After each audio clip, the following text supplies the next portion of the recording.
Hoje ao meu lado a médica, infectologista, homeopata, antroposófica, Roberta Ribeiro. Doutora Roberta, muito boa tarde. Muito boa tarde, Valdan. Muito obrigado pela sua presença. Obrigado. Conforme o anunciado, a doutora Roberta Ribeiro vai falar hoje do que é o bem-estar.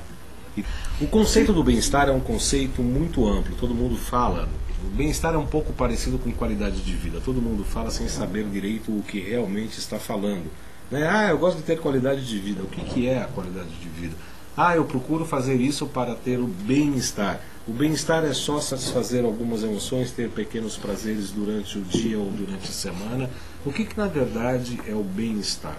Sobre esse conceito amplo e essa geleia, né? Esse terreno um pouco difícil de ser explicado, é que a gente fez essa pergunta para a doutora Roberta Ribeiro, que está participando aqui de uma série de programas que nós estamos fazendo umas linhas de raciocínio para divulgar as questões da medicina integral, e a gente tem comemorado, tem convidado a doutora Roberta para falar nesse sentido. Roberta Ribeiro, o que é o bem-estar? Então, Valdan, o bem-estar ele tem 7 dimensões, né? Ou seja, o bem-estar é multidimensional. Bem-estar, muitas vezes a gente entende que bem-estar é a gente se sentir bem. E óbvio, é a gente se sentir bem. Mas a gente se sentir bem é muito complexo. Se sentir bem como? Fisicamente, quando eu estou com uma dor de cabeça, mas emocionalmente eu estou bem, eu estou num bem-estar. Quando eu estou emocionalmente baleado e estou com dor de cabeça, eu estou no meu bem-estar. Então, bem-estar é multidimensional. Então, é isso que a gente vai tratar aqui hoje, da multidimensionalidade do bem-estar. Ele tem 7 dimensões. Roberta, por exemplo, por exemplo, um indivíduo que está com raiva, está com muita mágoa, ressentida, ele pode, vamos supor, ele está atuando no trabalho dele naturalmente, ele está, você considera ele estar num bem-estar? Não. Antes da doutora Roberta responder... Já respondi. De verdade. Eu vou pedindo para o nosso Calbi, nosso querido Calbi, colocar o Pílulas no ponto, por favor, doutora Roberta. Então, não está no seu bem-estar, porque o bem-estar, sendo um bem-estar, um conceito multidimensional, a partir do momento que o seu nível de consciência, ou melhor, o seu estado de consciência modifica, raiva é um estado de consciência, portanto, você modifica o seu bem-estar, você modifica o seu centramento, você modifica o seu sentir-se bem. Ninguém que está sentindo raiva se sente bem, né? Imagino. Você imagina isso, Lécio? Não, eu não acho. Eu acho que eu estava precisando de alguém que corroborasse com isso, porque na verdade a gente observa assim que pessoas elas vêm com tanta raiva, com ressentimentos, e muitas vezes isso é uma coisa colocada tão embaixo do tapete da própria vida da pessoa, e a pessoa não tem percepção de que isso está influenciando o estado geral dela, ela somatizando em um órgão ou outro. Então, por isso que eu queria, você que trabalha mais especificamente nessa área, eu acho que você deve pegar muita gente assim que aparentemente está muito bem, mas está muito mal trabalhado, muito mal resolvido, não sei como Sim. Posso ir, Valdan? Sobre esse assunto que eu tenho que emendar uma pergunta. Claro. Vamos lá. Então, mas é porque, pegando esse gancho do Laércio, né, do colega, existem dimensões subjetivas e dimensões objetivas do bem-estar, né? Subjetivo é tudo aquilo que acontece no seu interior, aquilo que você sente, aquilo que você pensa, quais são os seus valores, as suas relações. E objetivo é tudo aquilo que a gente pode medir, tudo aquilo que a gente vê, né? Então, os seus níveis de colesterol, sua dor de cabeça, o que acontece no seu corpo, a sua conta bancária também é objetivo, né? E qualquer alteração em qualquer dimensão dessa modifica o seu bem-estar, obviamente. Na primeira parte da sua resposta, você havia dito que a raiva poderia... Parece que eu entendi que você se referiu à raiva como um estado de consciência. Foi isso que você falou? A minha pergunta é o seguinte: a consciência não abrange tanto os aspectos mentais quanto emocionais? Sim. E as emoções poderiam estar desestabilizando esta consciência momentaneamente? Então, a consciência em si só, ela é multidimensional, né? A consciência, ela é um resultado, vamos falar assim, ela é a função, resultado não, porque ela não é aquela equação de álgebra que a gente aprendeu, né?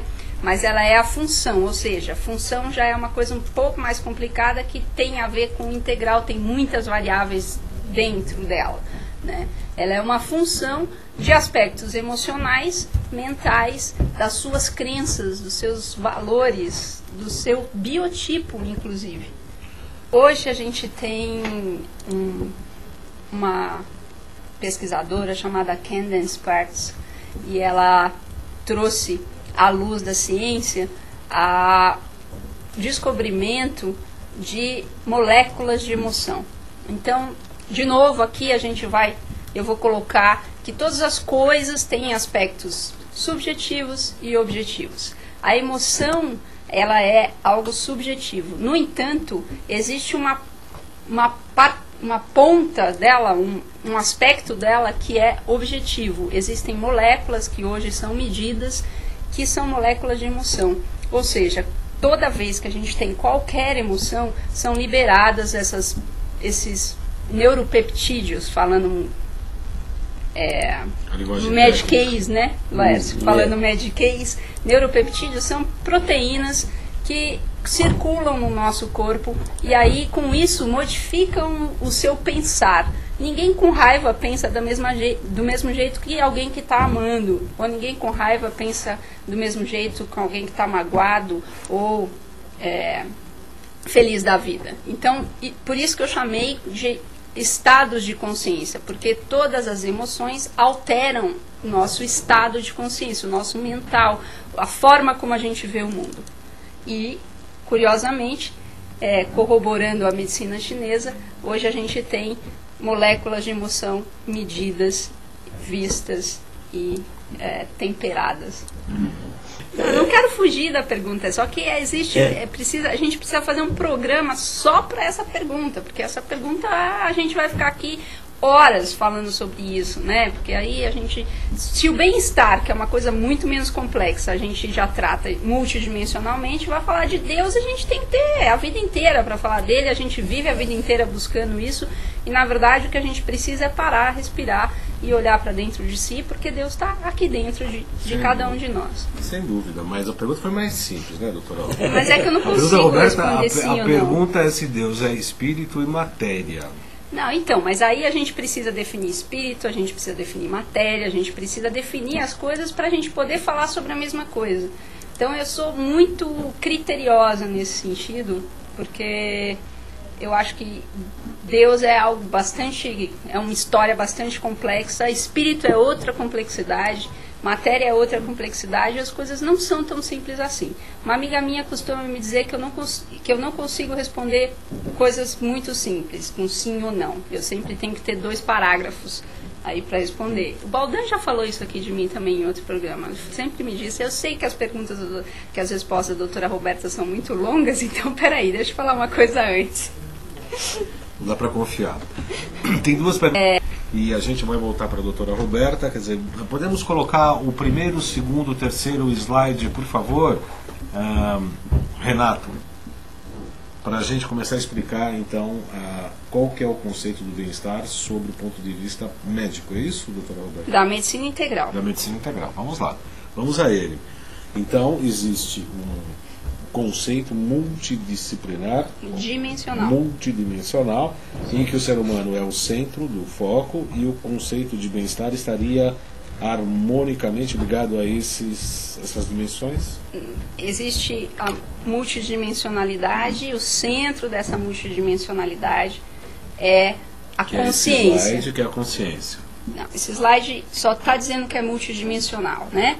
E aí a gente tem aqui o centro, a consciência, né? E orbitando essa consciência a gente tem o aspecto mental, começando físico, né? A gente tem o aspecto físico, o mental, o emocional, o ambiental, o cultural e o profissional. Podemos andar ali? Podemos. Aí a consciência, o físico, emocional. A gente só vai passar por eles de novo, né? Mental. O cultural, que envolve uma série de informações, valores, né? Seus valores, crenças. Financeiro, profissional. Ninguém fica bem se a conta bancária está zerada. Ou vermelha. Né? E o ambiental, que hoje em dia a gente sabe, né? Qualquer um sabe, que o ambiente influencia na nossa saúde, assim como nós influenciamos na saúde do ambiente. Né? Então, existem estudos que mostram que cânceres, por exemplo, estão muito ligados a toxinas que vêm do meio ambiente. Quem mora perto de torres de celulares e transmissão de rádios, de alta tensão, de energia elétrica, eles podem ser acometidos com cânceres, né? Então, toxinas dos nossos alimentos também podem trazer desenvolvimento de cânceres. Câncer de mama hoje em dia está muito ligado ao uso de desodorantes, então são coisas do meio ambiente que nos afetam.